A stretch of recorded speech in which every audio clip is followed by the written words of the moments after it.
Hello guys.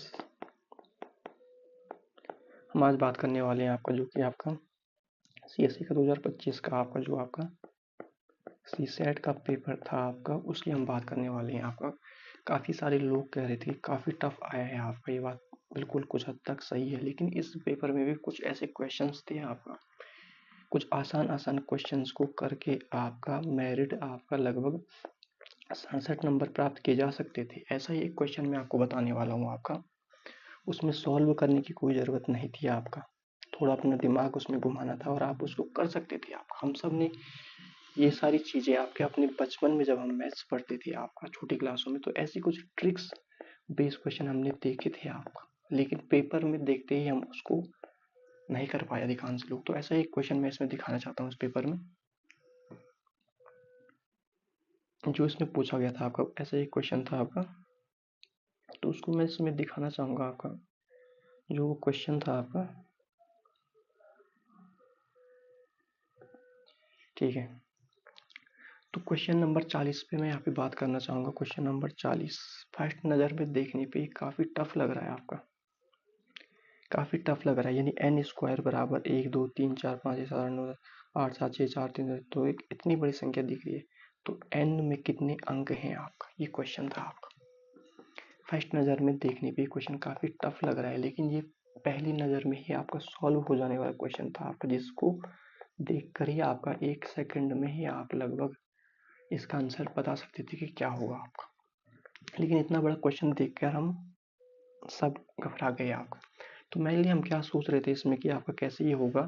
तो 1 2 3 4 1 2 3 4 5 6 7 8 9 10 11 12 13 14 15 16 17, इसमें 17 अंक है। और हम सोच रहे थे कि अगर एन स्क्वायर है तो लगभग इसका आधा होना चाहिए। हम मान रहे थे कि 8 है आपका, लेकिन अगर आपको ये ट्रिक पता भी नहीं है, आप इसमें कुछ पॉसिबिलिटीज देखें आपका। सबसे पहले मैंने इसमें देखने का प्रयास किया, फिर मुझे पता चला ये सबसे पहले मैंने 99 का गुणा 99 से किया, तो 99 का स्क्वायर बराबर 4 अंकों की संख्या आ रही थी। 1000 का जब मैंने 100 का मैंने गुणा किया था तो एक बड़ी संख्या आ रही थी। तो इसमें आपका अगर 0 होता तो भी आंसर अलग होता, लेकिन तब देखो आपका 3 अंकों की संख्या से 5 अंकों की संख्या इसमें देखने को मिल रही थी आपका। मैंने 81 का गुणा 81 से किया आपका, तो इसमें भी लगभग 4 अंकों की ही संख्या आ रही थी। इस आधार पे इसमें अगर हम इसको देखते तो इसका हम सीधे क्या कर देते, 8 इसका आंसर कर सकते थे। लेकिन जब मैं ऐसे ही आगे बढ़ रहा था, मैंने 11 का देखा तो इसमें 3 अंकों की संख्या आ रही थी।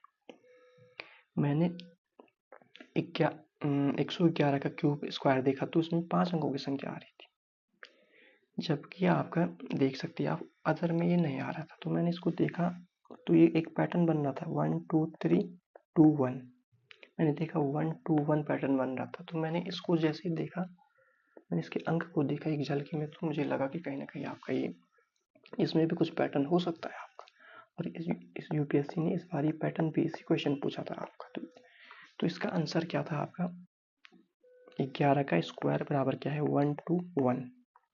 111 का स्क्वायर क्या है 1 2 3 2 1, यानी टोटल 3 संख्याएं हैं, इसलिए 3 बीच में आता है आपका।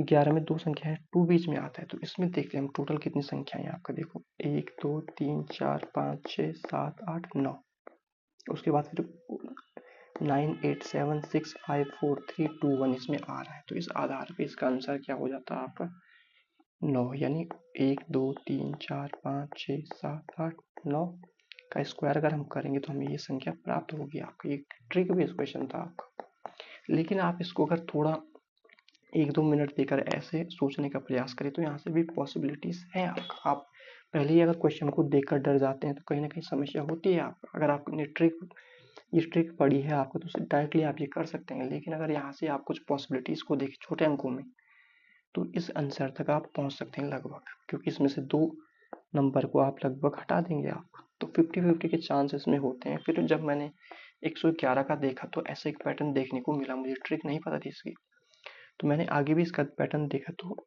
इसमें मुझे देखने को मिला कि आपका 9 को 1 को 9 बार लिखने पर इसका स्क्वायर ये बन रहा है आपका, क्योंकि छोटे लेवल पे भी सेम ऐसा ही पैटर्न आपका बन रहा था, इसलिए इसका आंसर बी हो जाता है। तो कहने का अर्थ इसमें ये है आपका कि जो क्वेश्चन किया आपका फर्स्ट इंप्रेशन में जब हम क्वेश्चन को देखते हैं तो आपको डराने वाले क्वेश्चन भी इसमें रखे गए हैं आपका, कि आप उसको देखकर पहले से ही डर जाएं कितनी बड़ी संख्या है तो उसका स्क्वायर कैसे हम निकालें। लेकिन आप छोटी छोटी पॉसिबिलिटीज को करके, आपकी कैलकुलेशन अगर फास्ट है आपका, तो कुछ पॉसिबिलिटीज को आप निकाल सकते हैं आपका, और वो क्वेश्चन काफी इजी होता है आपका। तो ये आपका लगभग इसको करने में मुझे लगभग मैक्सिमम 2 मिनट लगा होगा आपका, और मेरा सही आंसर इसमें आ गया आपका। तो इसलिए आपका मेनली कहने का मतलब ये है आपका कि क्वेश्चन को बाहर से देखकर ही डरना नहीं है, आपको उसको करने का प्रयास करना है। सबसे पहले ऐसे क्वेश्चंस को फाइंड करना है आपका कि जो आपको आते हैं, आपका आप देख सकते हैं आपका जो आपको एक्यूरेट आते हैं, आपको जो आपने पढ़े हुए हैं, आपको ऐसे क्वेश्चंस को आपको फाइंड करने का प्रयास करना है आपका इसमें। देन अगर आपका पास टाइम बचता है तो ऐसे क्वेश्चनों को भी देखना है आपका। ये है आपका मेनली बताने का मकसद आपका, क्योंकि आप जब तक खुद से नहीं सोचोगे तब तक आपका सी सेट कभी भी आपका क्लियर होने वाला नहीं है। अगर कोचिंग पर ही आप डिपेंड होगी, कोचिंग हमको हर एक चीज़ बताएगी, तो ये नहीं हो सकता है पॉसिबिलिटी, क्योंकि जो नया ट्रेंड चल रहा है उसमें जो क्वेश्चन बन रहे हैं आपका सोचने वाले हैं, आपका कोई रटने वाले क्वेश्चन नहीं है आपका। इसमें आप अगर ऐसे सोचते हो तभी आपका आंसर आ सकता है आपका। तो मेनली कहने का मतलब यही है आपका कि अपनी जो सोचने वाली क्षमता को बढ़ाएं और कोचिंग पे ज़्यादा डिपेंड ना रहें आपका, क्योंकि कोचिंग आपको क्या कर रहा है, रेडीमेड मटेरियल प्रोवाइड करवा रहा है और उस बेस के क्वेश्चन आ नहीं रहे हैं। इसमें सारे क्वेश्चन आ रहे हैं सोचने वाले आपका, कुछ ट्रिक बेस का क्वेश्चन वैसे ये है, लेकिन आप इसको सोचना प्रारंभ करते हैं तो इसका आंसर आप निकाल सकते थे। ऐसे ही बहुत सारे क्वेश्चन इसमें थे आपका, जिससे आपका मैथ्स में सी सेट निकाला जा सकता था। मैं इसमें और क्वेश्चन दिखा सकता हूँ, लेकिन